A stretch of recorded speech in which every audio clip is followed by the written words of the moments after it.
Guys, welcome back to my YouTube channel Deepa's knowledge hub. I hope आप सभी लोग बहुत अच्छे होंगे और आप लोगों की पढ़ाई भी बहुत ज्यादा अच्छी चल रही होगी। तो हम पढ़ रहे थे क्लास 9 का जो पहला चैप्टर है हमारे आसपास के पदार्थ, उसके बारे में। तो मैंने इसका पार्ट 1 बना दिया है। जो चैनल पर न्यू है वो जाके पहले फर्स्ट पार्ट है वो चेक कीजिए। उसमें मैंने बताया है कि हमारे आसपास में जो पदार्थ होता है वो क्या होता है, फिर उसमें पदार्थ किन किन चीजों से बना होता है, उसकी इकाई होती है वो कण के बारे में बताया मैंने। उसके बाद मैंने ये भी बताया कि कण होती है उसमें क्या क्या गुण होते हैं। फिर मैंने आपको बताया था कि जो हमारा पदार्थ होता है वो कौन कौन सी अवस्थाओं में पाया जाता है। तो उसमें हमने अवस्थाओं के बारे में तो पढ़ लिया था। तो आज का जो हमारा पार्ट 2 है उसमें हम पढ़ेंगे जो बाकी का पूरा चैप्टर है वो इस वीडियो में कवर हो जाएगा। ठीक है, तो एंड तक मेरे साथ बने रहिएगा। इस वीडियो में हम क्या पढ़ेंगे कि पदार्थ की अवस्थाओं में परिवर्तन, कि जो पदार्थ होता है उसकी जो अवस्था होती है उसमें परिवर्तन के क्या क्या कारण है, हम किन किन चीजों की मदद से किसी भी पदार्थ है उसका क्या कर सकते हैं, अवस्था में परिवर्तित कर सकते हैं। तो पहले हम देख लेते हैं कि पदार्थ की अवस्था क्या होती है। तो हमने पिछले वीडियो में क्या पढ़ा था कि जो पदार्थ होता है उसमें क्या होते हैं, 3 अवस्थाएं पाई जाती है। एक होता है आपका ठोस, एक होता है आपका द्रव और एक होता है आपका गैस। हमने पढ़ा था कि जो पदार्थ होती है वो मुख्य रूप से कितने 3 चीजों में बटा होता है। अब हम इसमें चलिए पानी का उदाहरण ले लेते हैं। जो पानी होता है वो हमें तीनों फॉर्म में प्रेजेंट होता है। ठीक, जैसे कोई पानी है उसको हमने बहुत ज्यादा ठंडा किया, फिर वो क्या बन जाता है, आपका बर्फ बन जाता है। ठीक, अब यही पानी यही बर्फ जब इसको हम क्या करेंगे, ऊष्मा देंगे, गर्म करेंगे, तो ये हमारा क्या हो जाएगा, पानी में कन्वर्ट हो जाएगा द्रव अवस्था में। समझ गए? रूम टेम्परेचर पे नॉर्मली अगर उसको हम ना ही गर्म कर रहे हैं ना ही ठंडा कर रहे हैं तो वो क्या हो रहा है, द्रव फॉर्म में है, लिक्विड फॉर्म में। फिर इसी को जब हम गर्म करेंगे तो गर्म करने के बाद हम क्या देखते हैं, जब भी पानी को हम गर्म करते हैं वो वाष्प बन के उड़ता है। किस फॉर्म में उड़ता है, वो गैसीय फॉर्म में। तो फिर वो क्या बन जाता है, आपका भाप। तो हमने क्या देखा, जो बर्फ है, जो पानी है, उसको हमने तीनों अवस्थाओं में चेंज करके देख लिया। अब आप एक चीज नोटिस कीजिए कि ये बर्फ है, बर्फ से पानी बना, पानी से भाप बना। इसके पीछे कोई तो रीजन होगा। बिना रीजन के ये बर्फ से पानी तो नहीं बनेगा और पानी से भाप नहीं बनेगा। अगर हमने फ्रीजर में बर्फ को ऐसे ही छोड़ दिया तो वो बर्फ ही रहेगा, वो पिघलेगा। जब तक हम फ्रिज को ना ही ऑफ कर रहे हैं ना ही बर्फ को निकाल के बाहर रख रहे हैं, वो क्या होगा, बर्फ की फॉर्म में ही रहेगा। तो हम देखते हैं कि जो कोई भी पदार्थ है उसकी अवस्था में हम किस प्रकार से चेंज कर सकते हैं। कि कोई अगर ठोस अवस्था में है तो उसको हम कैसे द्रव अवस्था में कन्वर्ट करेंगे, या कोई द्रव अवस्था में है तो उसको हम कैसे गैस में कन्वर्ट करेंगे, या कोई गैस अवस्था में है तो उसको हम कैसे ठोस अवस्था में परिवर्तित करेंगे। ठीक है, तो इसको परिवर्तित करने के लिए, इसको बदलने के लिए हमारे पास क्या होता है, 2 तरीके का हम उपयोग कर सकते हैं, 2 तरीके हम अपना सकते हैं। पहला हो गया आपका ताप में परिवर्तन, दूसरा हो गया आपका दाब परिवर्तन द्वारा पदार्थ की अवस्था में बदलाव लाना। ठीक हो गया। इसमें पहला क्या है, ताप में परिवर्तन। मतलब आप क्या करोगे, ताप को या तो आप बढ़ा सकते हो या फिर ताप को आप घटा सकते हो। ताप अगर हम बढ़ाएंगे तो भी किसी पदार्थ की जो अवस्था होगी उसमें चेंजेस आ जाएंगे, और अगर हम ताप को घटाएंगे मतलब क्या होगा, उसमें ठंडा कर देंगे उसको, तो भी उसमें क्या होगा, परिवर्तन आएगा। फिर हो गया हमारा दाब। दाब मतलब होता है दबाव डालना, प्रेशर। किसी चीज में अगर हम प्रेशर डालते हैं तो भी क्या होता है, उसकी अवस्थाओं में चेंजेस आ सकते हैं। ये मैं आपको एकदम पूरी क्लैरिफिकेशन के साथ इधर बता दूंगी। अब देखिए, जो ताप में परिवर्तन है वो भी क्या होता है, निम्न पार्ट में डिवाइड होता है। पहला हो गया आपका गलना, जिसको हम बोलते हैं मेल्टिंग पॉइंट। ठीक हो गया।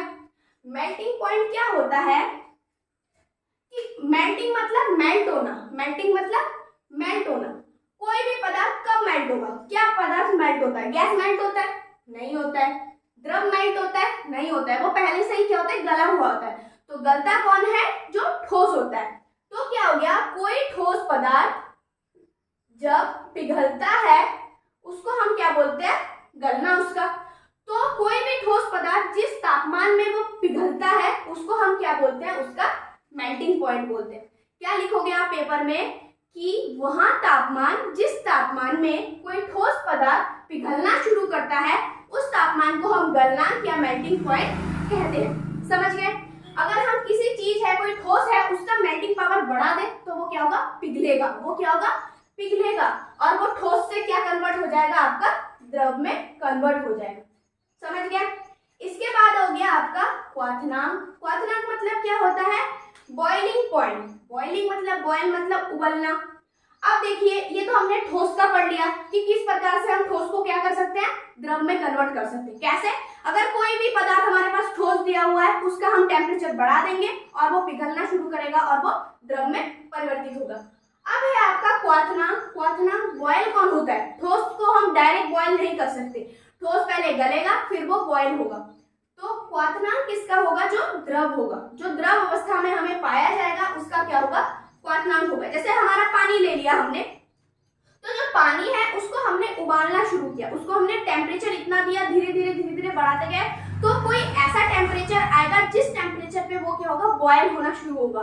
तो उसी टेम्परेचर को हम क्या बोलते हैं? क्वथनांक या बॉइलिंग पॉइंट कहते हैं। समझ गए आप लोग कि ऐसा टेम्परेचर जिस तापमान में, ऐसा तापमान जिस तापमान में कोई जो द्रव होता है वो उबलना शुरू करता है, उस टेम्परेचर को हम क्या बोलते हैं? क्वथनांक बोलते हैं। जैसे ये क्वथनांक हो गया, पानी का जो क्वथनांक होता है वो 100 डिग्री सेल्सियस होता है। मतलब अगर हम पानी है इसको गर्म कर रहे हैं, जब इसका तापमान हम 90 दिया तो वो गलेगा, सॉरी तब वो उबलेगा नहीं। जब हमने 90 से इसको बढ़ा के 100 डिग्री सेल्सियस कर दिया, तो 100 डिग्री सेल्सियस पे क्या होता है? जो पानी होता है वो उबलना शुरू करता है। ये क्या होगा? उबलना शुरू करेगा। ठीक है। तो जो पानी हो गया उसका जो हमारा क्वथनांक है वो 100 डिग्री सेल्सियस होता है। ऐसे ही विभिन्न पदार्थ क्या जो क्वथनांक होता है, जो गलनांक होता है वो भिन्न भिन्न होता है। जैसे हो गया हमारा गलनांक, जो बर्फ होता है उसका गलनांक होता है आपका कितना होता है? 0 डिग्री सेल्सियस। मतलब वो 0 डिग्री सेल्सियस पे जब होगा वो तब गलना शुरू करेगा, उस पॉइंट से वो क्या होगा? गलना आपका स्टार्ट करेगा। समझ गए आप लोग कि क्वथनांक क्या होता है, गलनांक क्या होता है? गलनांक में हमने क्या पढ़ा कि वहां तापमान, जिस तापमान में कोई ठोस पदार्थ पिघलना शुरू करता है, उस तापमान को हम उसका गलनांक या मेल्टिंग पॉइंट कहते हैं। क्वथनांक क्या होता है? जिस तापमान में कोई ठोस पदार्थ, सॉरी कोई द्रव पदार्थ उबलना शुरू करता है, उस तापमान को हम बॉइलिंग पॉइंट कहते हैं। अब देखिए ऊर्ध्वपातन या सब्लिमेशन क्या होता है? ऊर्ध्वपातन एक ऐसा होता है कि जब हम किसी भी पदार्थ को गर्म कर रहे हैं, जैसे ये ठोस हो गया, अगर हम ठोस को गर्म कर रहे हैं तो वो द्रव अवस्था में कन्वर्ट होगा नहीं। वो क्या होगा? द्रव अवस्था में कन्वर्ट नहीं होगा और वो किस फॉर्म में चला जाएगा? आपका गैस के अवस्था में चला जाएगा। तो ऐसी क्रिया जिसमें कोई ठोस को अगर हम गर्म करते हैं तो वो बिना द्रव में बदले गैस में परिवर्तित हो जाता है, तो इस क्रिया को हम बोलते हैं ऊर्ध्वपातन। क्या बोलते हैं? ऊर्ध्वपातन या सब्लिमेशन बोलते हैं। वैसे ही अगर कोई गैस है, अगर इसको हमने ठंडा किया, गैस को क्या किया? हमने ठंडा किया, तो वो फिर से क्या हो जाएगा? आपके ठोस में कन्वर्ट हो जाएगा। यहाँ पे जो बीच में हमारा जो द्रव अवस्था में कन्वर्ट होता है वो चीज आपका नहीं होगा, वो सीधा ठोस से गैस में परिवर्तित हो जाएगा। इसको हम बोलते हैं ऊर्ध्वपातन अभिक्रिया। समझ गए? अब देखिए आप लोग, दूसरा क्या है? हमने ताप का पढ़ लिया। क्या क्या पढ़ा हमने? गलनांक पढ़ा, क्वथनांक पढ़ा और हमने ऊर्ध्वपातन पढ़ा। ये ऊर्ध्वपातन ये 1 नंबर के क्वेश्चन में भी अलग से डेफिनेशन के लिए आता है, तो आप लोग लिख लेना कि वहां क्रिया जिसमें क्या होता है, कोई ठोस पदार्थ को जब हम गर्म करते हैं तो वो द्रव अवस्था में परिवर्तित हुए बिना वो गैस अवस्था में परिवर्तित हो जाता है, या जब कोई गैस अवस्था में होता है उसको ठंडा करने पर वो द्रव अवस्था में परिवर्तित हुए बिना वो क्या होता है? हमारा ठोस में परिवर्तित हो जाता है, उसको हम ऊर्ध्वपातन कहते हैं। दूसरा है हमारा दाब परिवर्तन द्वारा पदार्थ की अवस्था में। दाब परिवर्तन कैसे? कोई भी पदार्थ है, अगर उसमें हम दाब ज्यादा लगाएंगे, ताप कम देंगे, वो क्या होगा? आपका उसमें फॉर्म में चेंजेस आएगा। जैसे हमारे घरों में एलपीजी होता है, वो क्या होता है? पहले गैस होता है, वो क्या होता है? गैस होता है। जब उसमें दबाव डाला जाता है, दबाव ज्यादा दबाव होगा, ताप कम होगा, तो वो गैस से किस में कन्वर्ट हो जाएगा? लिक्विड में। किस में कन्वर्ट हो जाएगा? लिक्विड में। तो इस प्रकार से हम कह सकते हैं कि दाब में अगर हम परिवर्तित करते हैं तो हमारा क्या होता है? पदार्थ की अवस्था में चेंजेस आ जाते हैं। समझ गए? वैसे ही हमारा क्या है? एक कार्बन डाइऑक्साइड हमारा गैस होता है, कार्बन डाइऑक्साइड, उसको अगर हम ज्यादा दाब डालें उसमें, अगर कार्बन डाइऑक्साइड को बोलते हैं CO2, उसमें अगर हमने प्रेशर ज्यादा डाला, क्या डाला हमने उसमें, दाब ज्यादा डाला और हमारा ताप क्या कर दिया हमने, कम कर दिया। अगर हम दाब ज्यादा डालते हैं और हम ताप को कम कर देते हैं तो ये हमारा क्या बन जाता है, शुष्क बर्फ बन जाता है। ये क्या बन जाता है हमारा, शुष्क बर्फ। समझ गए, मतलब ये पहले किस अवस्था में था, गैस अवस्था में था, बाद में ये कन्वर्ट होकर आपकी किस अवस्था में आ गया, ठोस अवस्था में। तो इसमें भी क्या हुआ, इसके जो अवस्था था, अवस्था मतलब गैस, ठोस और द्रव, तो ये गैस से किसमें कन्वर्ट हुआ, आपका ठोस में कन्वर्ट हुआ। इससे पहले मैंने क्या बोला था, एलपीजी वाला, जब एलपीजी गैस होती है वो मेनली क्या होती है, गैस के फॉर्म में ही होती है, लेकिन जब हम उसको हिलाते हैं, देखते हैं, तो क्या हमें ऐसा फील होता है कि इसके अंदर क्या है, द्रव है। तो एलपीजी को भी जब हम दाब इसमें ज्यादा देते हैं और ताप क्या करते हैं, हम कम देते हैं, तो वो किसमें कन्वर्ट हो जाता है, आपका द्रव में कन्वर्ट हो जाता है। इसके भी क्या होते हैं, जो अवस्था है उसमें परिवर्तित हो जाता है। तो हमने देख लिया कि दाब के कारण भी क्या होता है, जो अवस्था है उसमें परिवर्तन होता है। एक बार फिर से हम जल्दी देख लेते हैं क्या क्या होता है। गलनांक क्या होता है, किसी भी जिस तापमान पे कोई भी पदार्थ गलना शुरू करता है उसको हम बोलते हैं मेल्टिंग पॉइंट। जिस तापमान में कोई पदार्थ उबलना शुरू करता है उसको हम बोलते हैं क्वथनांक या बॉइलिंग पॉइंट। ऊर्ध्वपातन क्या होता है, कोई भी पदार्थ अगर ठोस अवस्था से सीधा गैस अवस्था में कन्वर्ट हो रहा है और गैस से सीधा ठोस अवस्था में कन्वर्ट हो रहा है, द्रव अवस्था में बिना बदले, तो इसको हम क्या बोलते हैं, ऊर्ध्वपातन। इसका उदाहरण हम कपूर से देख सकते हैं। जो घरों में कपूर जलाई जाती है, अगर आपने कभी जलाया तो देखना, वो कपूर आप जलाओगे तो वो सीधा गैस में कन्वर्ट होगा, वो द्रव में कन्वर्ट नहीं होगा, द्रव में परिवर्तित नहीं होगा, परिवर्तित नहीं होगा।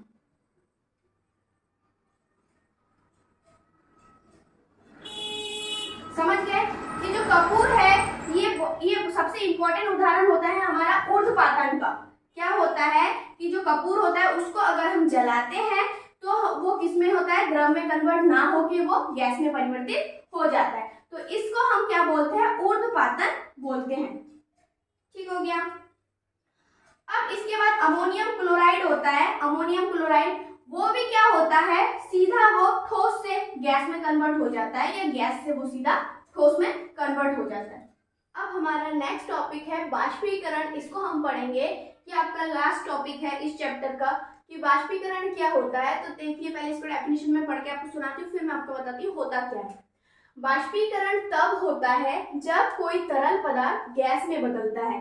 तो बाष्पीकरण की प्रक्रिया क्या होती है, जब कोई तरल पदार्थ लिक्विड अवस्था में हो, वो जब गैस में परिवर्तित हो जाता है, उस प्रक्रिया को हम बाष्पीकरण कहते हैं।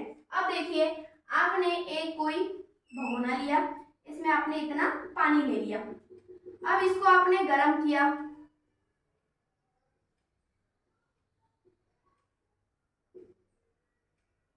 आपने इसको गर्म किया, तो जब हम इसको गर्म करते हैं तो जो इसके अंदर जो कण होते हैं, हमने पढ़ा है जो पदार्थ होता है वो किससे बना होता है, कणों से मिलकर बना होता है। तब जब हम इसमें ऊष्मा देते हैं तो ये ऊष्मा क्या करती है, इन जो कण होते हैं इनको ऊर्जा प्रदान करती है। कोई भी पदार्थ को जब ऊर्जा प्रदान करते हैं तो वो क्या होता है, ऊपर की तरफ चलने लगता है, मतलब गति करने लगता है, इसको ऊर्जा प्राप्त होगा। जब तक किसी में एनर्जी नहीं होगा वो कोई काम नहीं कर पाएगा।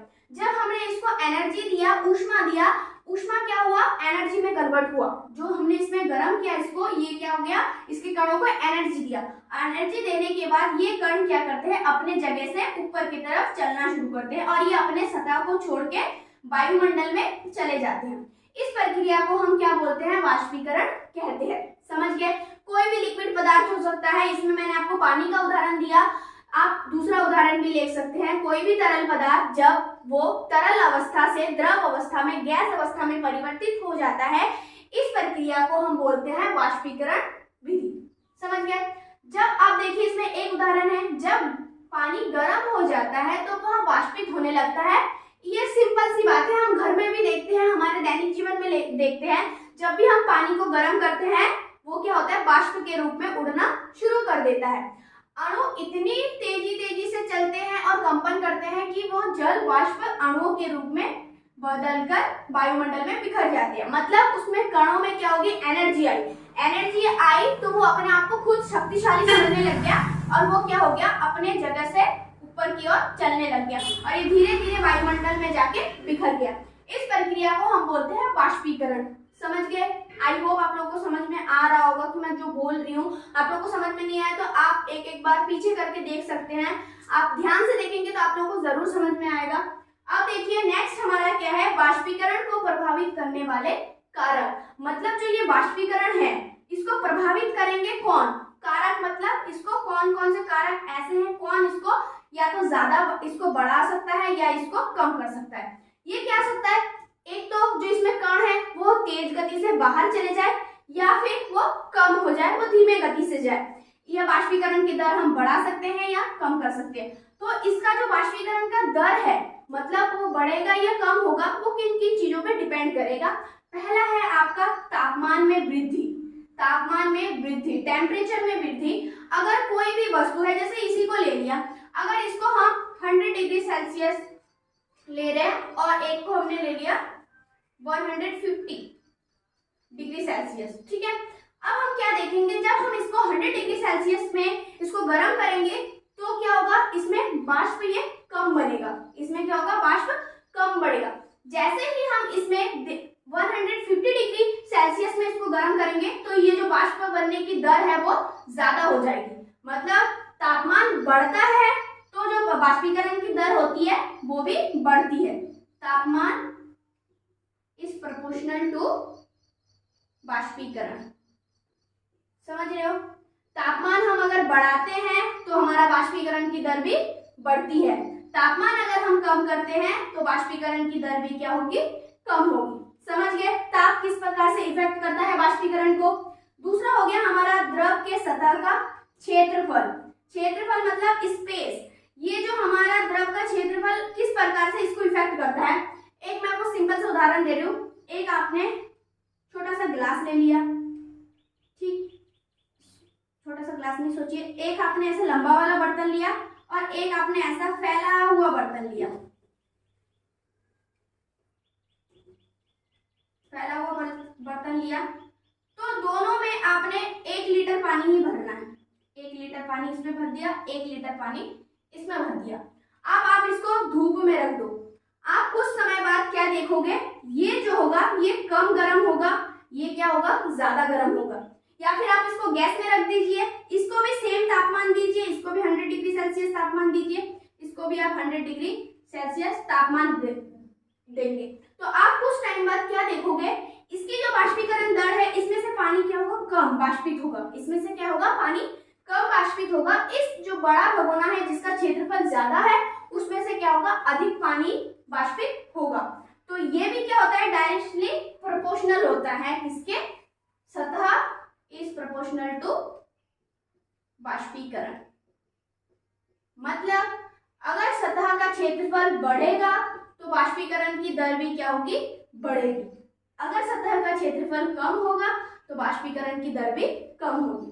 तीसरा हो गया आपका आर्द्रता। आर्द्रता क्या होता है, नमी। हम सुनते हैं ना, आज क्या है, वायु में अधिक आर्द्रता है, मतलब आज वायु में ज्यादा नमी है। तो जब वायु में अगर नमी ज्यादा होगी तो हमारी वाष्पीकरण की दर क्या होगी, वो कम होगी। इसमें क्या होता है, इनवर्सली प्रोपोर्शनल, मतलब उसका उल्टा। अगर हम आर्द्रता को देखते हैं, ये क्या होता है, इनवर्सली प्रोपोर्शनल टू वाष्पीकरण। इट मीन्स कि अगर आर्द्रता, सॉरी, 1/, होता है, नीचे लिखते हैं इसको।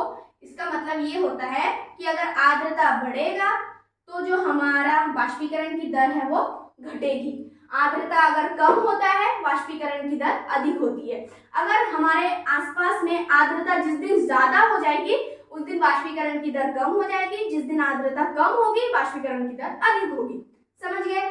तीसरा है आपका वायु की गति।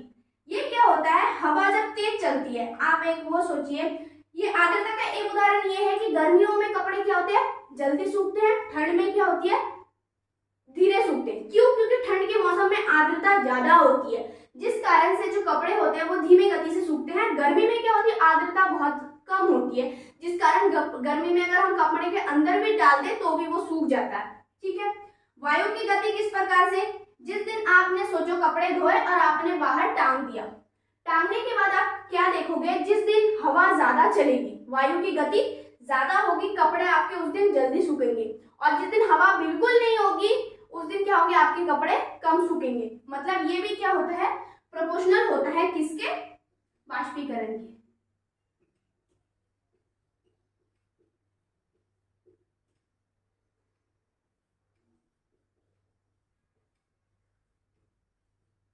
इसमें क्या हो रहा है, वायु की गति अगर बढ़ रही है तो हमारा बाष्पीकरण की दर भी बढ़ेगा, बाष्पीकरण अगर वायु की गति कम हो रही है तो बाष्पीकरण की गति भी कम होगी। समझ गए। आज हमने क्या क्या पढ़ लिया कि किस किन कारणों से जो हमारा पदार्थ की अवस्था होती है उसमें किस प्रकार से हम उसको ज्यादा या कम कर सकते हैं, सॉरी उसमें ठोस अवस्था से द्रव में परिवर्तित कर सकते हैं, द्रव से गैस में। उसमें हमने ताप परिवर्तन से देखा था और हमने दाब परिवर्तन से देखा था। डिटेल में मैंने पूरी वीडियो बना दी। इसके बाद हमने पढ़ा था वाष्पीकरण क्या होता है, ये वेरी वेरी इंपॉर्टेंट है, ये अलग से भी क्वेश्चन में आ जाता है, 5 नंबर के क्वेश्चन में भी आ जाते हैं कि वाष्पीकरण क्या होता है, इसको बताइए, इसकी प्रक्रिया बताइए, इसको प्रभावित करने वाले कारक भी बताइए। आई होप आज का वीडियो आप लोगों को समझ में आया होगा। इस वीडियो से मैंने जितनी सारी चीजें आपको इसमें लिख के दिया है, आप समझ रहे हो तो आप सेल्फ नोट्स भी तैयार कर सकते हो खुद से। आप अगर खुद का नोट्स बनाओगे तो आपको समझने में ज्यादा आसानी होगी। और आज का वीडियो अगर आप लोगों को पसंद आया होगा तो लाइक शेयर कमेंट जरूर कर देना, और मिलते हैं नेक्स्ट वीडियो में। Thank you so much.